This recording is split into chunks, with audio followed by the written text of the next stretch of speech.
네, 안녕하세요. 수요일 바쁘다 투자 하나 시작하겠습니다. 편다송입니다. 안녕하세요. 빈센트입니다. 오늘이 수요일이자 기나긴 연휴를 이틀 앞두고 있네요.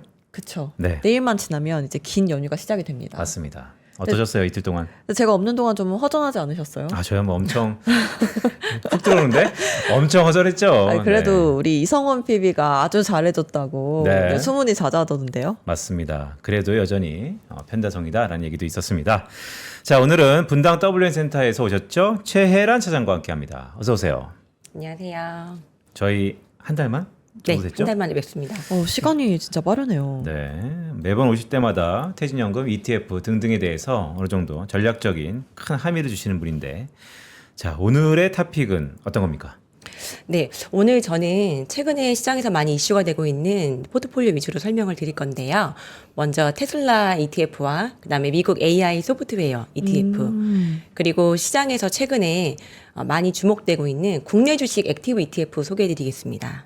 테슬라, 그다음에 국내 주식, 액티브 ETF, 네. 그다음에 AI까지. 네. 네, 기대가 됩니다. 네, 이 세 가지 요즘 핫하고 오늘 우리 장에서도 반도체 잘 가고 있잖아요. 네. 네, 어떤 거부터 설명을 해주실 건가요? 네. 저는 이제 퇴직연금 상담 사례와 함께 포트폴리오 위주로 말씀을 드리는데요. 먼저 제가 실제로 상담했던 손님 사례 같이 말씀드리면서 종목 소개해드리겠습니다. 네.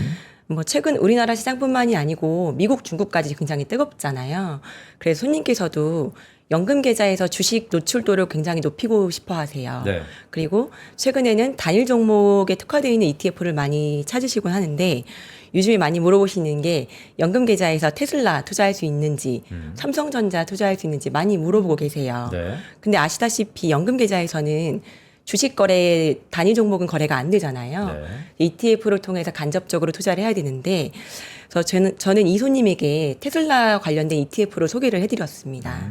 네. 그러니까 말씀하신 것처럼 지금 제도상 퇴직연금에는 단일 종목이, 그러니까 흔히 얘기하는 알주식이 투자가 안 되기 때문에 우리가 흔히 ETF를 활용하는데, 그렇기 때문에 또 레버리지 상품도 엄청 하잖아요. 그렇죠. 네. 그러니까 단일 종목이 안 되니까 레버리지를 한다. 어떻게 보면 이게 뭐가 맞는지 잘 모르겠으나 최근에 그럼 이런 손님들한테 네, 어떤 ETF를 추천해 주세요? 네. 일단은 연금 계좌에서는 레버리지나 인버스 이런 매매는 안 되고는 있지만 ETF를 통해서 간접적으로 더 투자하실 수가 있는데 저는 특정 종목을 많이 요청하시는 손님께 저희가 종목을 잘 선별을 해야 되는데 그렇게 하기 위해서 ETF 체크 앱이라는 거를 활용을 많이 하거든요. ETF 체크 앱이요? 네. 이 앱은 특정 종목이 많이 들어가 있는 ETF를 비중 순으로 좀 추릴 수가 있어요. 네. 그래서 손님들께서도 손쉽게 종목을 고르실 수가 있는데요. 제가 다른 종목에서는 특이점을 발견하지 못했는데 테슬라의 경우에만 좀 특이한 점을 많이 발견을 했습니다. 첫 번째는 비중 순으로 추렸을 때에는 제가 소개해드린 ETF보다는 라이즈 테슬라 고정 테크라든지 네. 아니면 타이거 테슬라 채권 혼합이라든지 이런 일반적인 ETF가 테슬라 비중이 28%로 가장 높다고 나오긴 했었어요. 라이즈면 KB 거고, 네네네. 타이거면 미래 거고. 네, 맞습니다. 저희 하나 건 없어요. 하나 거는 아쉽게도 현재로서는 없습니다. 네. 괜히 얘기했네. 네. 그런데 제가 이제 수익률로 한번 소트를 해보니까 수익률 측면에서는 다른 종목이 더 높은 거예요.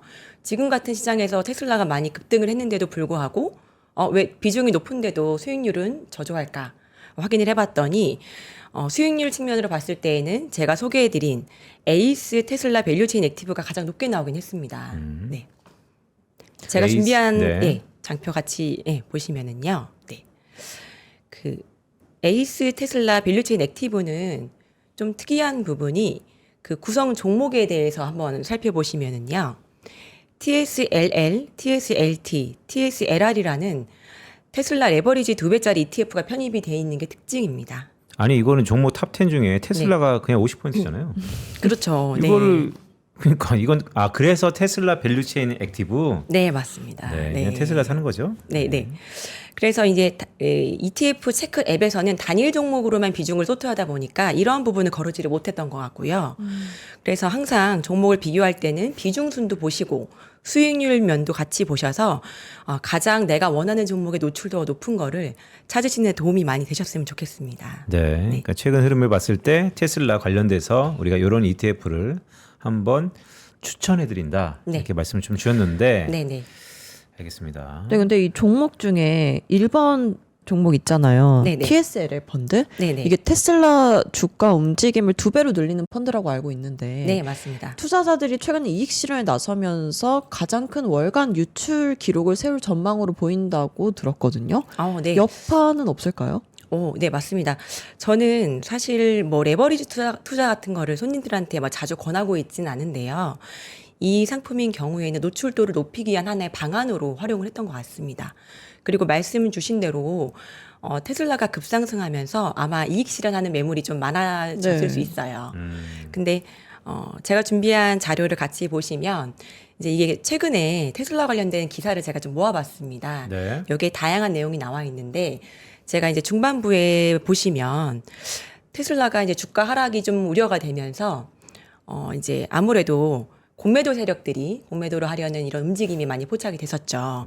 근데 오히려 공매도 포지션을 취할수록 주가가 더 급등하니까 이제 이 부분을 포지션 청산해야 되지 않습니까? 그러다 보니 이제 주식을 더 매수하게 됨으로써 주가 상승을 더 견인하는 역할을 했는데요. 네.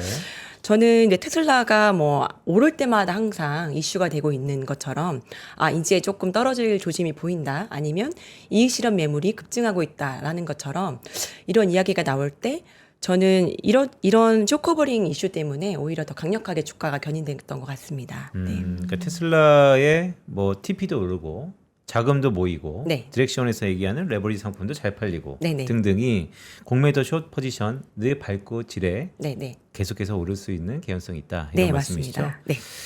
네, 뭐 테슬라 여전히 뜨거우니까요. 자, 오늘부로 미국 트럼프 대통령이 네네. 의약품 관세 이제 부과가 됩니다. 그러네요. 10월 1일. 네, 네. 오늘부터 10월 1일이자 4분기의 시작입니다. 자, 한국에 100% 관세가 이제 부과된다는 얘기도 있고, 네. 미국 이외에 뭐 일본과 유럽은 15% 관세를 부과한다는 얘기도 있고, 어떻게 봐야 될까요? 제가 이제 뒤에 설명드릴 부분 중에 하나가 그러니까 반도체 ETF에 대해 설명을 드릴 예정이었는데 아무래도 최근에 반도체에 관련된 관세 이슈에 대해서도 많이 우려가 되실 것 같아요. 네, 의약품도 네. 오늘부터 부과한다고 하면 네, 네. 다음에 반도체인가 이런 생각도 그쵸. 들잖아요. 네. 지금 주식 들고 계신 것 중에서 아마 반도체 종목들 많이 들고 계실 텐데요. 네. 제가 소개해드릴 종목이랑 좀 덧붙여 설명을 드리면 저는 에이스 글로벌 반도체 탑4 플러스를 소개를 해드리려고 했거든요. 근데 이제 먼저 에이스 글로벌 반도체 탑4. 네. 네, 이 종목은 뒤에 가서 좀 자세하게 설명드리겠지만 네. 이제 관세 이야기 나와서 먼저 언급을 드리자면 이제 반도체 같은 경우는 의약품도 마찬가지죠. 미국 내 공장에서 이제 생산하거나 아니면 증설 예정인 그런 부분에 대해서는 아무래도 관세 부분에서 약간은 좀 자유로울 수 있지 않을까라는 추측이 되고 있습니다.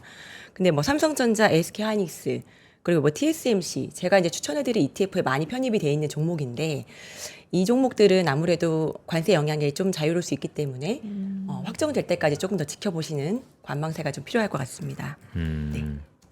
아까 말씀드렸던 의약품 중에서의 넥스트 스텝은 이제 반도체가 될 거라고 했는데 네, 네. 한국은 거기서 좀 자유롭다고요? 아무래도 말씀드렸지만 미국 내에서 공장이 있거나 증설 계획이 있는 부분은 의약품도 조금 좀 자유롭게 관세 부분을 풀어준 걸로 알고 있어요. 네. 그래서 반도체도 아마 같은 요건이라면 관세가 좀 적거나 아니면 좀 자유로울 수 있지 않을까 생각을 하고 있습니다. 네, 그리고 다음으로 설명 주실 AI 소프트웨어 테마 ETF를 보기 전에 네.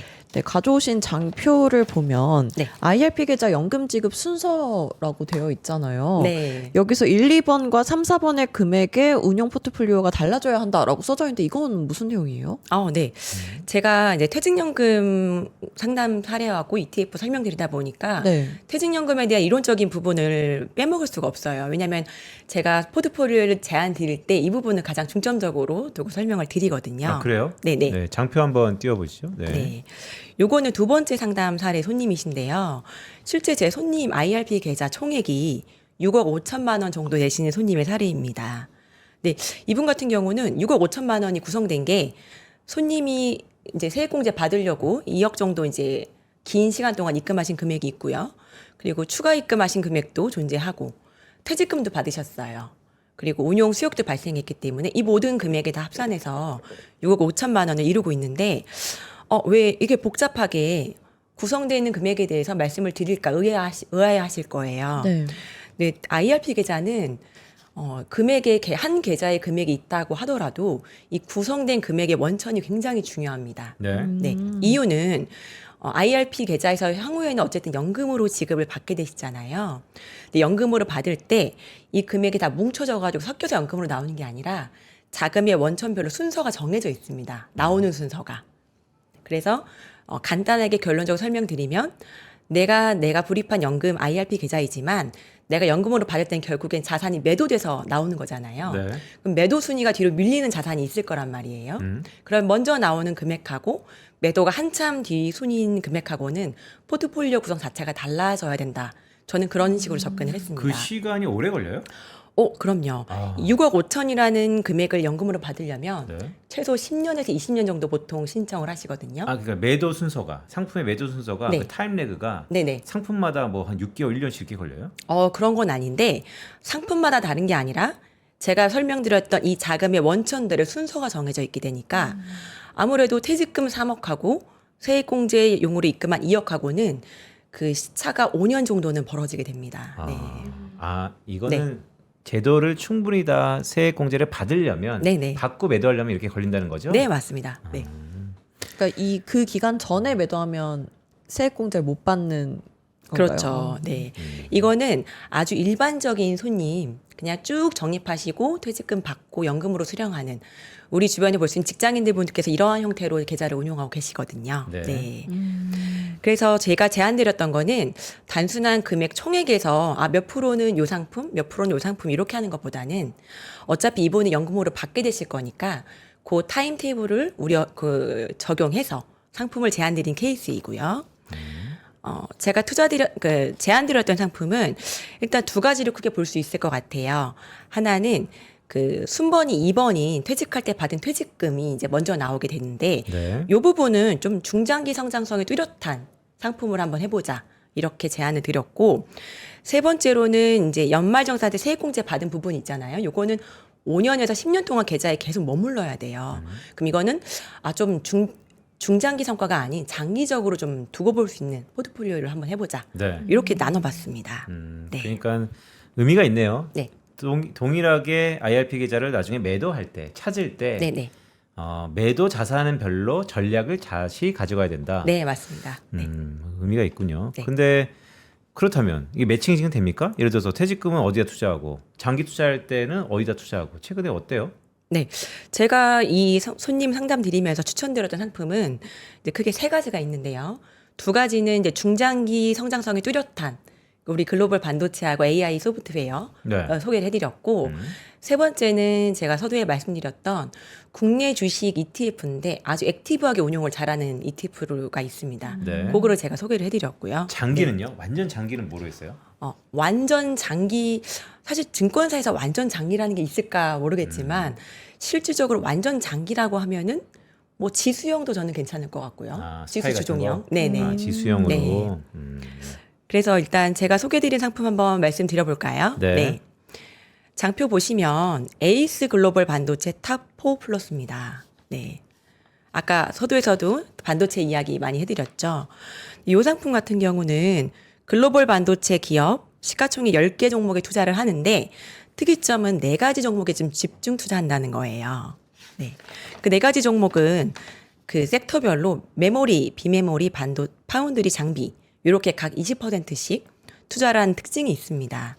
그래서 종목별로 보시면 엔비디아, TSMC, SK하이닉스, ASML 네 가지 종목에 집중 투자를 하다 보니까 아무래도 우리가 중장기 섹터에 투자할 만한 적합한 상품을 제가 소개해드렸는데 방향성을 손님께서 정확히 예측을 하셔야 되잖아요. 네. 근데 이렇게 종목이 너무 분산돼 있으면 이게 제대로 가고 있는 건가 헷갈리실 수 있는데 네 종목 정도는 우리가 주의 깊게 관찰하실 수 있기 때문에 이 종목 그대로 가져가실 건지 아니면 보유하실 건지 그러니까 판단하는데 저는 조금 더 수월하실 것 같아서 이 종목 추천해 드렸습니다. 네.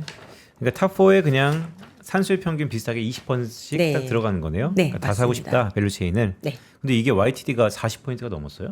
예, 그렇습니다. 최근에 많이 상승했죠. 엄청 좋네요. 네. 네, 그리고 또 하나 주목해 볼 게 AI 시장이에요. 네. AI 시장이 엄청 성장을 하면서 데이터 센터 전력 공급 업체랑 원자력 같은 인프라 관련 기업으로 이 투자 트렌드가 바뀌고 있잖아요. 네네. 이 부분은 어때요? 어떤 ETF 추천하시나요? 네, 저는 사실 그 AI 시장을 봤을 때 그 반도체하고 소프트웨어하고 전력 인프라 이 세 가지가 별도로 움직인다고 생각은 하지 않고요. 그리고 투자 트렌드조차도 이 세 가지를 거쳐가면서 성장하고 있지 않다고 생각합니다. 유기적으로 긴밀하게 연결이 돼 있고요. 그리고 이게 시장이 성장할 때는 세 가지 섹터 다 같이 성장을 할 텐데 저희는 주식을 바라보는 관점에서는 먼저 오른 종목을 매도하고 덜 오른 종목을 사는 방식으로 접근을 해야 될 것 같습니다. 그래서 저는 세 가지 종목 다 추천은 드리지만 오늘 일단 두 가지만 말씀을 드리는 상황이고요. 네. 전력 인프라 종목도 굉장히 좋게 보이셔서 선별적으로 주가 좀 하락 시에 분할 매수하시면 좋으실 것 같습니다. 선별적으로 매수한다라는 말씀 주셨는데 알겠습니다. 자, 이건 또 뭐예요? 에세플러스 코리아 대장장 액티브? 이름이 되게 재밌네요. 네, 대장장이. 그러니까 약간 제조업 냄새도 나는데. 네, 근데 제가 대장장이. 궁금한 건 네. 최근에 ETF들이 LP를 못 모아서 뭐 상장 폐지된다 이런 것도 간간히 있더라고요. 네, 맞습니다. 네. 상장 폐지되면 그냥 원금 날리는 거예요? 아니면 원금만 회수되는 거예요? ETF 같은 경우는 상장 폐지가 되더라도 투자자들의 손실을 입을 일은 걱정은 안 하셔도 돼요. 왜냐하면 원금 손실이 발생하는 거는 단순히 기초자산의 가격이 하락했을 때 발생하는 거지 네. ETF 자체가 더 이상 운용을 안 해서 폐지되는 것 때문에 투자자가 피해를 입지는 않습니다. 그냥 단순하게 환매시켜서 그 보수 비용 빼고 네. 금액을 돌려드리는 상황이고요. 그런데 상장 폐지하는 게 네. 계속해서 주가가 기준가보다 높고 잘 되면 상장 폐지를 안 할 거 아니에요. 맞습니다. 그러니까 네. 이제 거꾸로 상장 폐지라는 건 이퀄 내 돈이 손해를 볼 수 있을 확률이 높다라는 것을 의미하진 않나요? 아무래도 상장 폐지 요건에는 여러 가지가 있긴 한데요.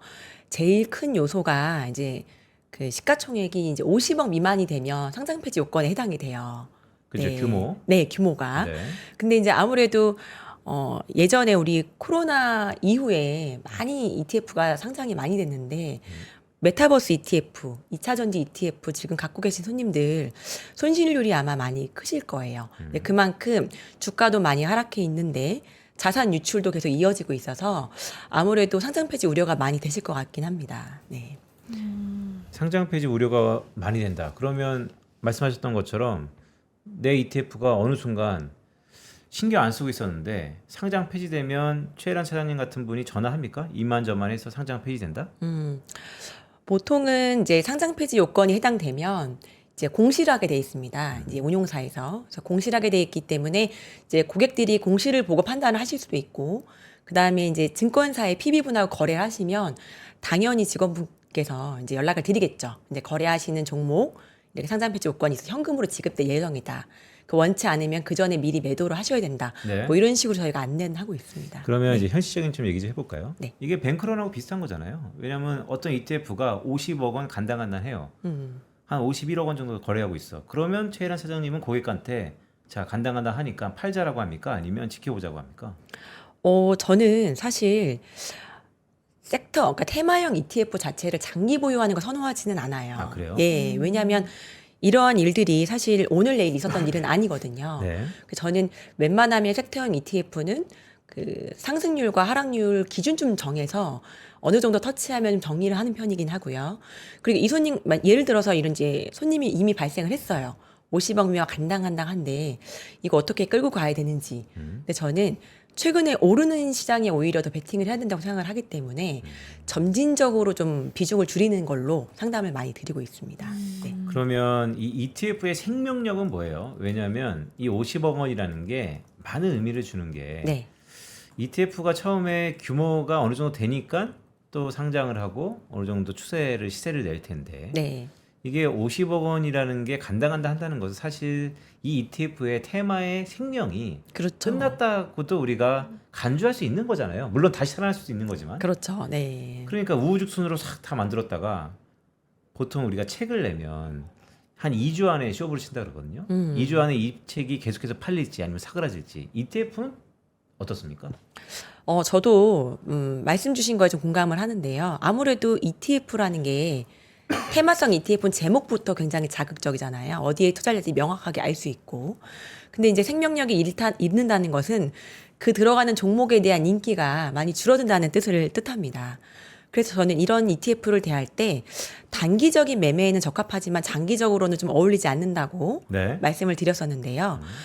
이제부터 새롭게 테마형 ETF를 접근하신 손님들께서도 내가 이 ETF 너무 오래 끌고 가지 말자 좀 미리 좀 생각하시고 하셨으면 좋겠습니다. 그러면 최혜란 사장께 오시는 손님들은 네네. 나는 테마성은 되게 단기간으로 본다. 네네. 그리고 중장기적으로 투자할 뿐만 나한테 와라. 이런 건가요? 그런 건 아니지만 물론 손님께서 원하시면 제가 충분히 상담해 드리고 매매해 드릴 수 있지만 유의하셔야 될 부분에 대해서는 꼭 안내 드리는 게 직원의 또 의무 아니겠습니까? 그래서 제가 네. 이제 이런 부분 단점이 있기 때문에 왜냐하면 기존에 발생하고 있지 않습니까? 이제 뭐 상장 폐지되는 테마형 ETF 이런 것들이 있으니까 이게 시장에서의 집중도나 인기가 아주 장기간 흘러가지 않을 걸로 예상이 되면 미리 언지를 드리는 게 맞을 것 같습니다. 네. 네, 근데 사실 국내 ETF 시장에서 미국 주식형 ETF가 고성장했잖아요. 네네. 근데 앞으로도 이런 흐름이 계속될까요? 아니면 국내 주식형 ETF도 성장할 수 있을까요?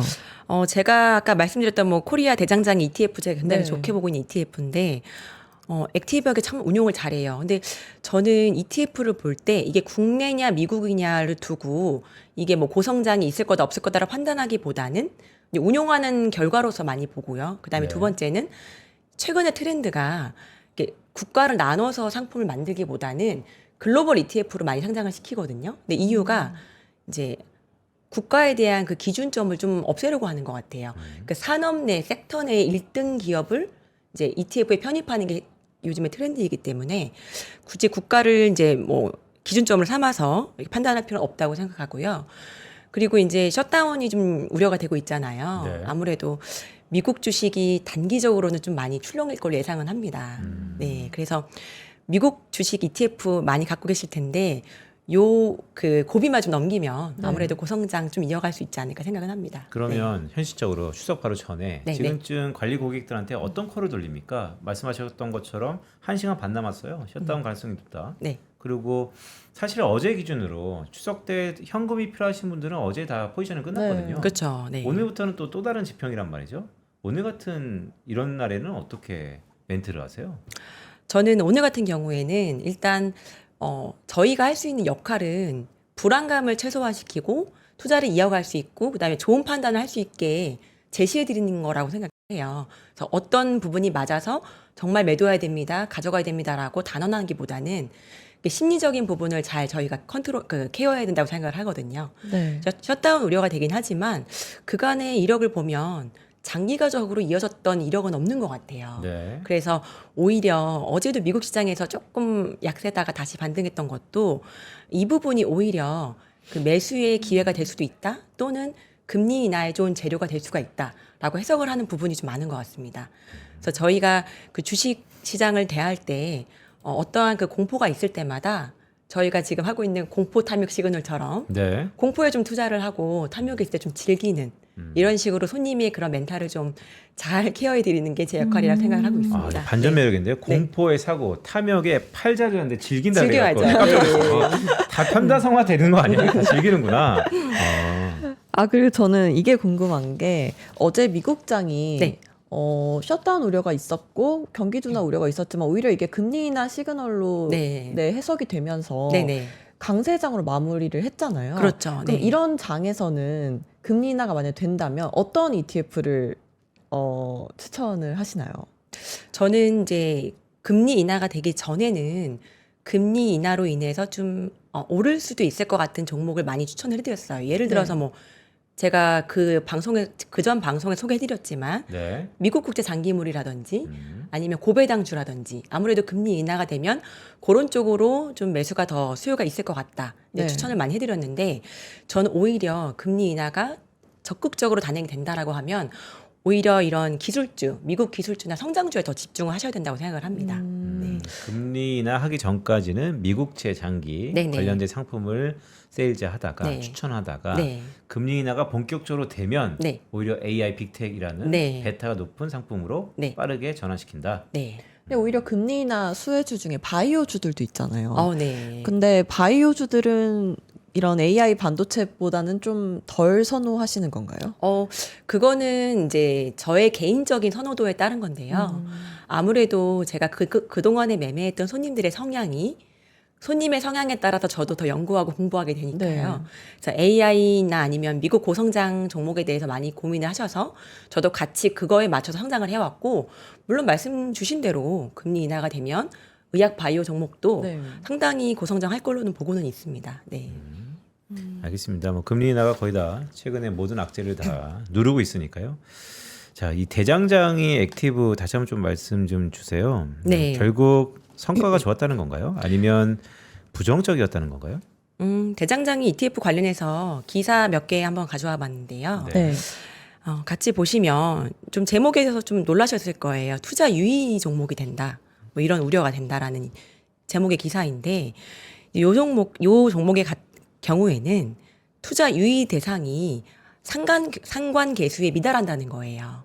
ETF를 저희가 정상적으로 잘 운용된다라고 판단할 수 있는 지표 중에 하나가 상관 계수라는 게 있습니다. 이게 이제 수치로는 1부터 마이너스 1까지 움직이게 되는데요. 네. 1이면은 아주 똑같이 잘 운용이 되는 거고, 마이너스 1이면 정반대로 운용이 된다는, 그러니까 운용이 잘못되고 있는 거죠. 네. 근데 이게 이 액티브 ETF의 경우에는 상관계수 기준이 0.7%예요. 그러니까 7% 이상이 되면 정상적으로 운용된다라고 그 투자자들이 판단하시면 되는데, 네.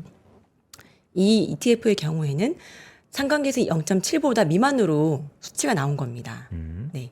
이유를 살펴보면 오히려 기준 지수보다 수익률이 더 좋았던 거예요.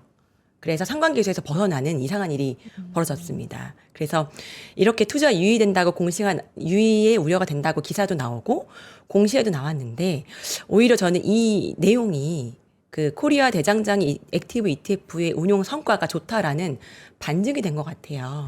그래서 운용 성과가 좋은 만큼 아무래도 액티브 ETF 하는 이유가 우리 패시브 ETF보다는 초과 성과를 위해서 많이 선택을 하시잖아요. 네. 초과 성과를 너무 낸 경우라고 보시면 되겠습니다. 이게 네. 좀 이례적인 경우인가요? 저는 사실 근무하면서 이런 경우는 잘 보지는 못했거든요. 네. 그러니까 벤치마크를 따라가고 있는데 네네. 기본적으로 그 범위를 넘어섰다. 근데 네. 그것이 생각보다 초과 수익이 낮기 때문에 네, 맞습니다. 그래서 투자 유의라는 게 뉴스플로우상의 부정적인 의미가 아니다. 네, 맞습니다. 네. 알겠습니다. 자, 이 마지막 장표는 뭐예요? 여전히 연금 지급 순서입니까? 네. 제가 이제 아무래도 퇴직연금 상담하면서 이런 포트폴리오를 이제 이어지다 보니까 마지막으로 좀 퇴직연금 관련해서 한 번 더 유의하실 점 짚어드리려고 해요. 네. 아까 보셨던 장표 그대로인데요. 네. 이 장표가 아까 제가 말씀드렸던 이유가 연금을 수령하기 위해서 이렇게 설명을 드렸어요. 네. 근데 연금 수령할 때도 포트폴리오도 중요하지만 금액 부분도 유의를 하셔야 됩니다. 그래서 장표의 1번, 2번 부분은 연금 수령 한도라는 게 있습니다. 네. 수령 한도의 범위가 예를 들어 이후 손님 같은 경우에는 7,800만 원인데 이 범위 안에서 자유롭게 연금 수령을 하셔도 됩니다. 네. 아무 문제가 없는데요. 네.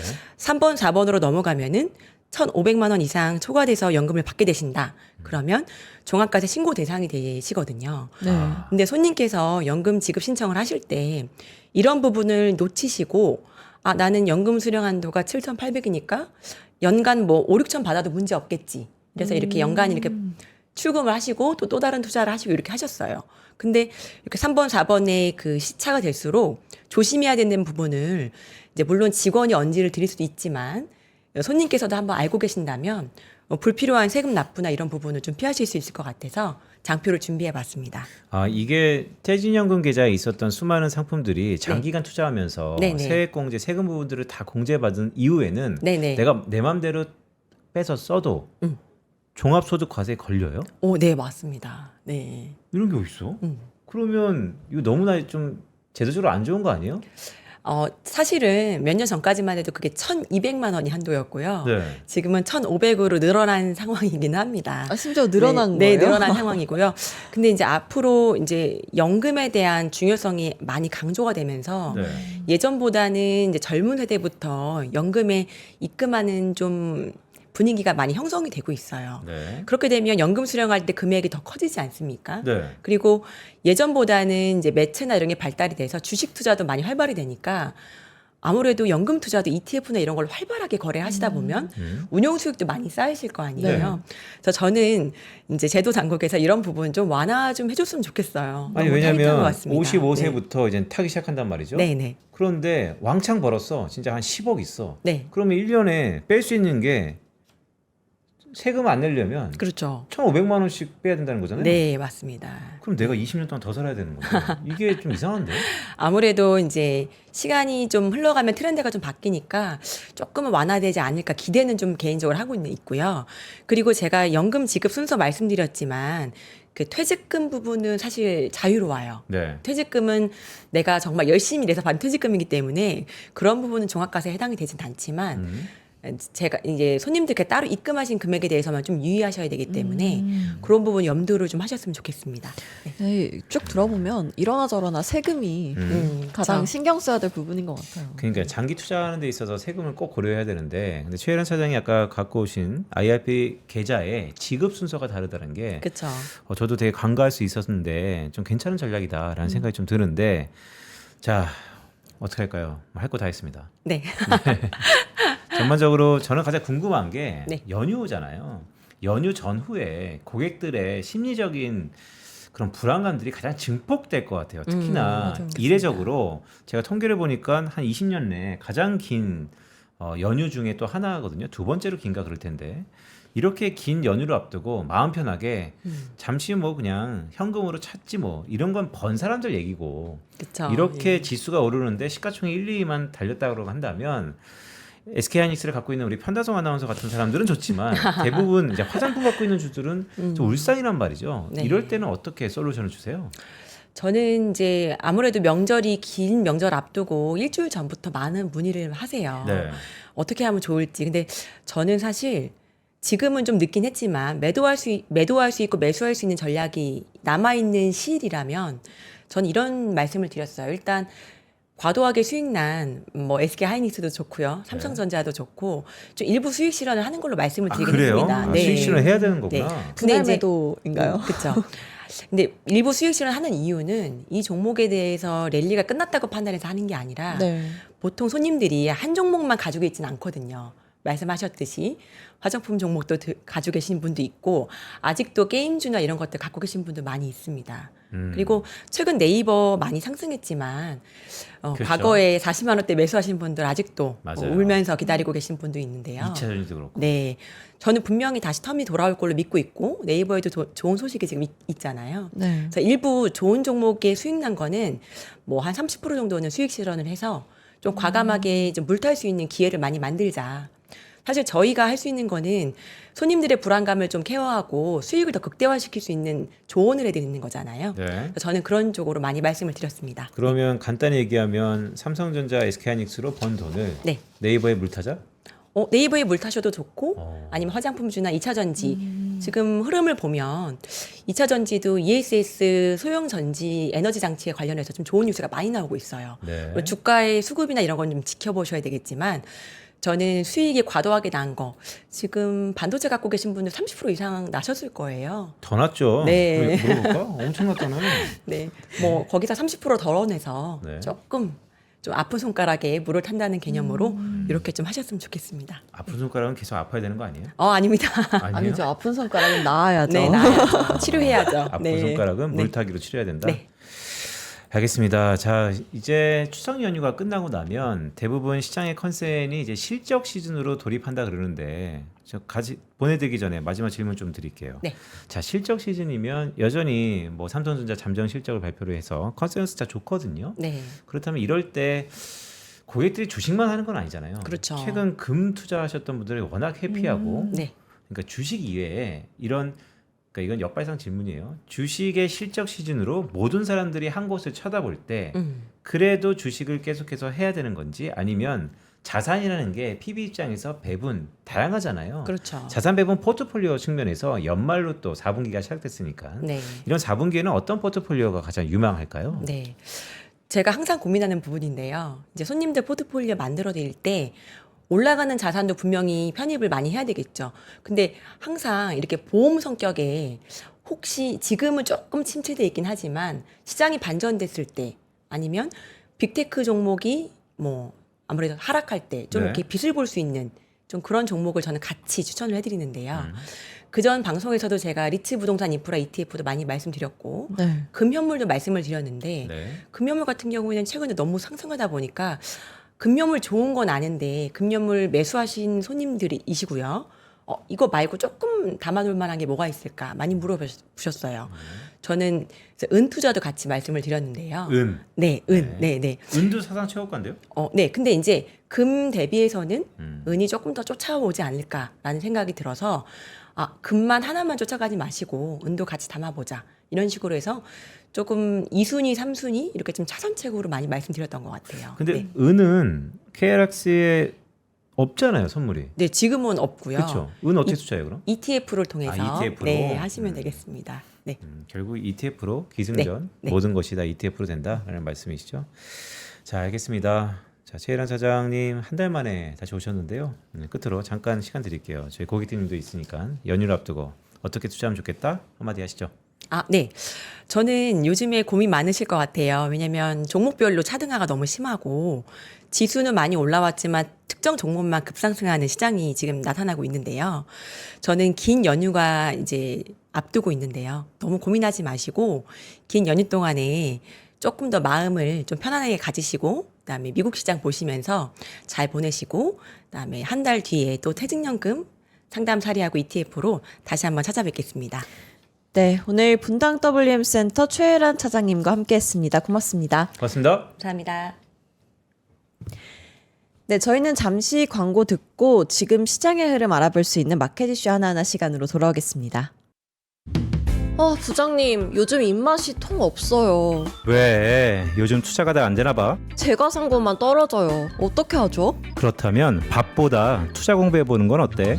매일 오전 11시 남들보다 한 발 앞서가는 당신을 위한 든든한 투자 정보가 찾아옵니다. 지금 꼭 사야 할 핵심 종목과 시장의 향방에 대한 명쾌한 예측, 미리 준비해야 할 투자 트렌드까지 꾹꾹 눌러 담아드립니다. 밥보다 더 든든한 계좌를 원하세요? 밥보다 투자 하나 많은 시청 부탁드립니다. 남다른 수익을 원하세요? 한 발 더 앞서가고 싶으세요? 시간은 없고 매일 두리뭉실한 정보만 주는 투자 방송에 지치셨나요? 점심시간 딱 1시간만 더 투자해보시는 건 어떠세요? 진짜 돈 되는 정보, 진짜 투자하는 사람들의 이야기를 들려드립니다. 매일 오전 11시 남들보다 한 발 앞서가는 당신을 위한 든든한 투자 정보가 찾아옵니다. 지금 꼭 사야 할 핵심 종목과 시장의 향방에 대한 명쾌한 예측, 미리 준비해야 할 투자 트렌드까지 꾹꾹 눌러 담아드립니다.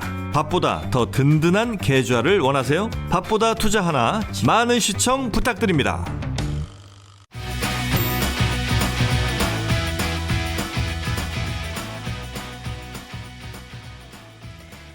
네, 마켓 이슈 하나하나 시간입니다. 지금 이 순간 시장이 어떻게 숨쉬고 있는지 이윤희 PB와 함께 알아보겠습니다. 어서 오세요. 어서 오세요. 안녕하세요. 하나증권 부천지점 이윤입니다. 부천지점의 이윤희 PB입니다. 우리 장 좋습니다. 네, 좋습니다. 얼마나 좋을까요? 네. 오늘 4분기 첫 거래일인데 오늘 코스피, 코스닥 빨간불 들어섰는데요.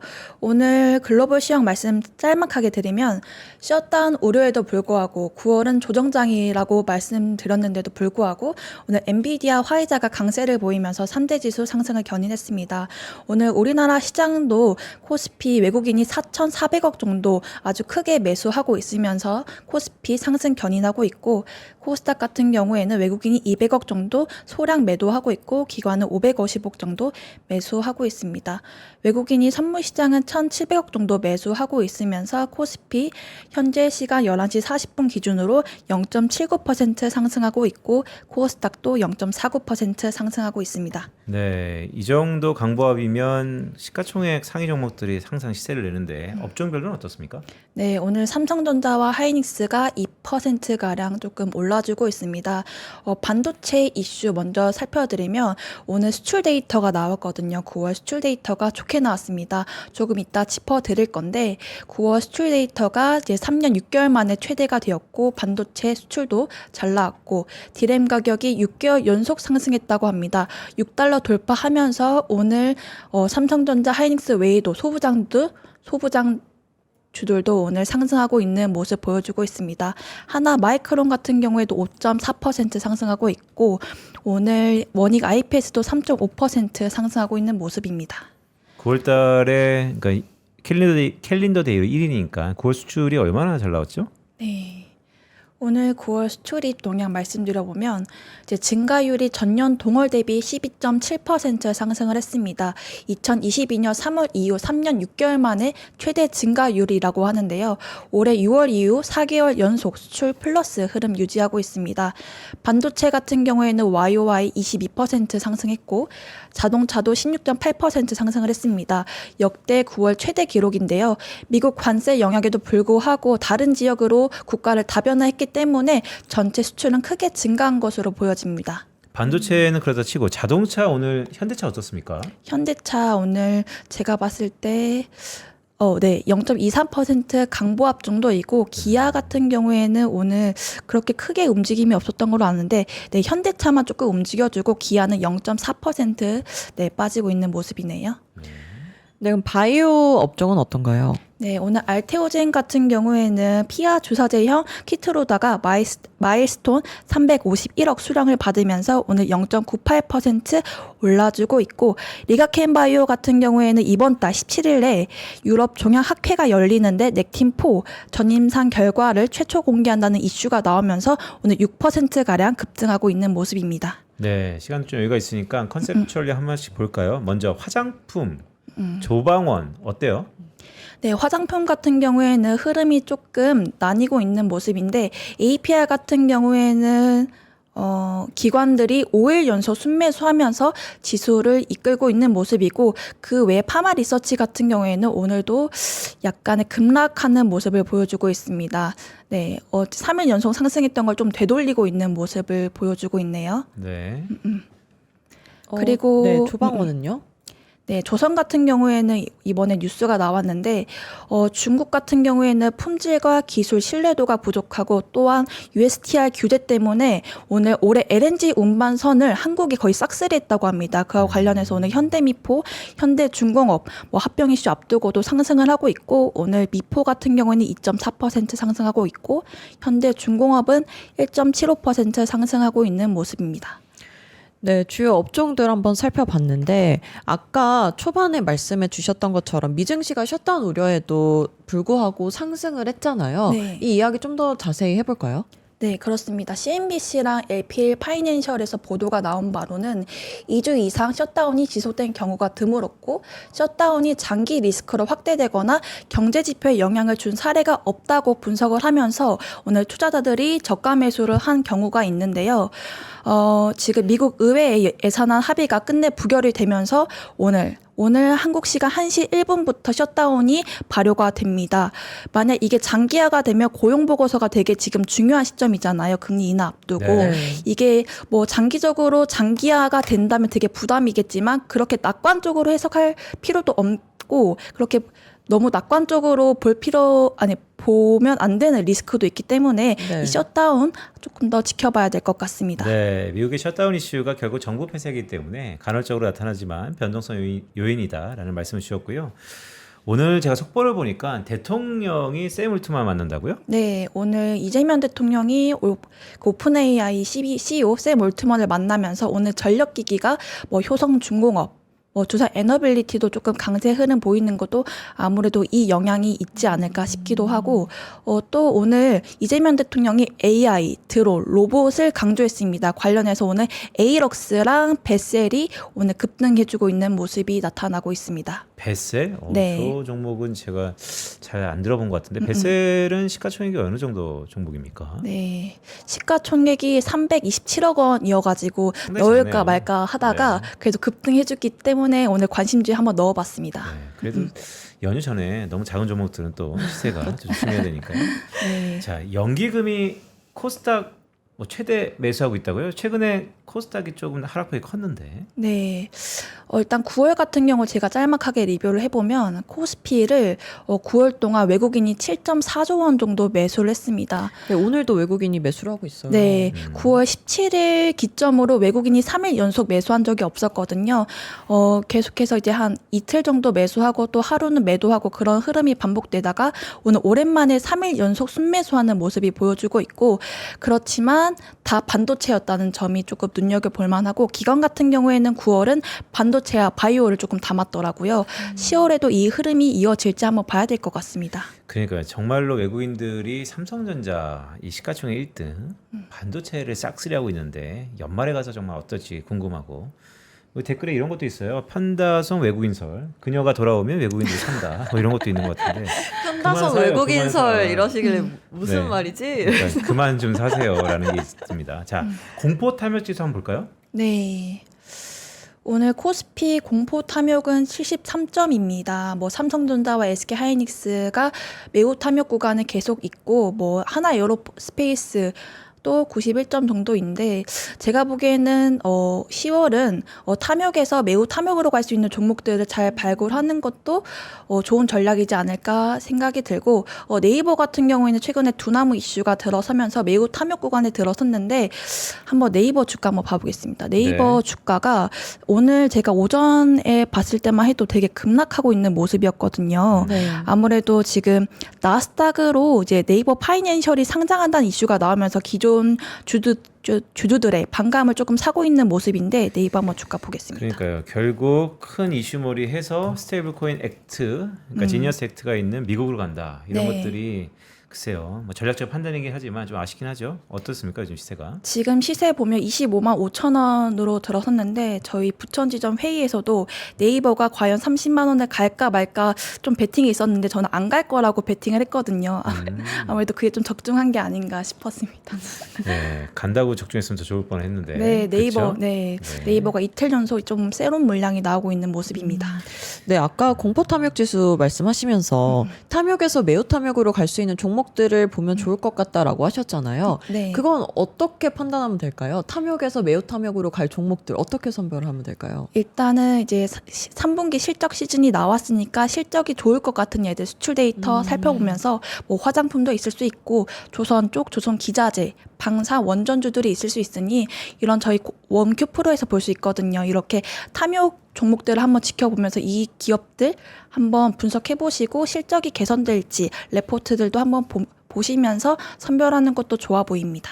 알겠습니다. 최근 뜨거운 감자 중에 하나가 또 외환시장인데 오늘 달러 환율하고 엔화 등등 한번 좀 볼까요? 네, 오늘 일본 엔 같은 경우에는 100엔당 950원 돌파했고요. 일단은 환율 한번 봐볼까요? 네, 달러 환율이 지금 1,400원 7원까지 올라갔는데 네, 1,407원까지 1,407원까지. 올라왔음에도 불구하고 외국인들이 매수하고 있다는 거는 조금 아직 한국 시장이 강하다고 전 좀 해석을 하고 있고 엔달러 환율 같은 경우에도 148원까지 올라갔는데 아무래도 셧다운 우려도 있고 10월에 이제 BOJ랑 FOMC가 남겨두고 이것들이 조금 환율에 변동성을 주지 않나 싶습니다. 네, 이제 긴 연휴를 앞두고 남은 장은 오늘 오후장 그리고 내일 하루 이렇게 남아 있잖아요. 네. 오늘 오후에 어떤 이슈들 살펴보면 투자에 좀 도움이 될까요? 오늘 제가 4분기 첫째 날이기도 해서 일정들을 좀 가져왔는데요. 네. 오늘 우리나라 시간 1시 1분으로 셧다운이 발효된다는 점에서 채권, 미국채 10년물 금리 지켜보시면 될 것 같고 환율도 조금 체크해보자라고 말씀드리고 싶습니다. 그리고 이제 블랙아웃 기간이 돌아섭니다. 블랙아웃 기간이라 기업들이 이제 분기 실적 발표 전으로 이제 자사주 매입을 제한하는 시기인데요. 그럼 이렇게 수급이 제한되면 이제 악재에 예민하게 반응하는 경향이 있습니다. 이런 블랙아웃 기간들 때문에 할로윈 앞두고 조금 변동성이 있을 수 있다는 점 말씀드리고 싶고 10월에는 바이오주들이 조금 이슈가 많은데 이 바이오주들 일정 체크하면서 조금 투자해보는 것도 나쁘지 않고 10월 중순에는 미국 대형주들이 실적 발표들이 있으니까 체크해보는 것도 좋습니다. 10월 17일이 삼성바이오로직스 이제 부활할 네. 계획 승인. 그게 10월 17일이군요. 네, 한번 알겠습니다. 자, 이 레포트는 뭐예요? 어떤 레포트인가요? 이게 오우짱 투자 전략 한마디 정리해보자면 반도체 시대를 살아가는 방법인가요? 네, 이게 저번 주에도 아. 말씀드리긴 했는데 일단은 저는 10월에는 이런 9월에도 변동성이 있을 수 있다고 말씀드렸지만 결국 미국장은 상승 마감을 했습니다. 9월에도 10월 같은 경우에 똑같은 말이 자주 나오긴 하는데 네. 이런 변동성과 노이즈를 이용해서 저는 반도체 같은 경우 혹여 이제 새로운 물량이 나오면 무조건 잡자라고 말씀드리고 싶고 반도체가 전 단기적으로 끝날 사이클이 아니라고 생각이 들어서 반도체, 뭐 조방원 이런 종목들 투트랙으로 담자고 말씀드리고 싶습니다. 그러니까요. 이번에 JP에서인가요? 기본적으로 이번 한국의 반도체 랠리는 꽤 장기간 지속될 거다라는 것도 있었는데 우리 이유니 PB는 이럴 때 주도주인 반도체 플러스 조방 원전 투트랙 전략을 가져가자라는 말씀 주셨죠. 네. 자, 그렇다면 이 모든 것들 연휴를 앞두고 투자 전략을 한마디로 표현하자면 변동성 노이즈는 오히려 기회이다라고 말씀드리고 싶습니다. 네. 다들 편다성화되고 네, 있어요. 저랑 비슷해지시네요. 네, 제가 보니까 다들 편다성화되고 있어요. 네, 어쨌든 4분기 폼을 여는 10월 1일 첫 거래일 날 이렇게 급등한다는 거 뭐 강보합이죠. 뭐 상당히 기분이 좋다라고 생각이 드는데 자, 이유니 PB 여전히 추석 명절을 앞두고 이유니 PB를 사랑하는 수많은 고객들이 있죠. 한 말씀 하시죠. 네, 너무 10월 같은 경우에는 연휴가 좀 긴데 미국 주식도 저는 조금 계속해서 담아볼 필요가 있고 엔비디아가 저는 180달러 밑에서는 계속해서 매수를 하고 있는데 오늘도 신고점을 경신을 해줬는데 이런 엔비디아 AI 사이클이 저는 쉽게 끝나지 않을 것이라고 보고 있고 미국 주식 AI 사이클 뭐 이런 종목들 담고 그에 이제 수혜를 받을 수 있는 우리나라 종목들이 무엇이 있는지 한번 지켜봐야 될 것 같습니다. 알겠습니다. 자, 부천지점의 마스코트 이유니 PB와 함께했습니다. 고맙습니다. 네, 감사합니다. 자, 10월에는 좀 컨셉을 달리합시다. 가는 건 디폴트고 혹시 느낌에 오늘은 좀 쉴 것 같아, 내일은 쉴 것 같아, 그러면 저한테 얘기를 해주는 걸로. 알겠습니다. 네, 이제는 디폴트인 것 같아. 워낙 9월 달이 아까 이유니 PD도 말씀드렸지만 미국이요 15년 만에 가장 이례적인 상승폭을 기록했던 9월인 것 같고 우리 증시도 마찬가지였습니다. 그래서 저희가 4분기 폼을 여는 10월에는요 다양한 또 이벤트들을 또 기획하고 있지만 이제는 편풋은 디폴트 이제 가는 거고요. 혹시 빈센 이거 기분 따라 좀 이상한 것 같아라는 것은 오늘 일단 좀 느낌이 그치, 네. 싸해 그러면 얘기하는 걸로 하면 좋을 것 같습니다. 네, 밥보다 투자하나 수요일 방송은 여기까지고요. 오늘은 아무 느낌이 없습니다. 알겠습니다. 자, 그럼 내일도 기대를 한번 해보도록 하겠습니다. 네, 밥보다 투자는 내일도 알찬 정보로 돌아오겠습니다. 고맙습니다. 고맙습니다.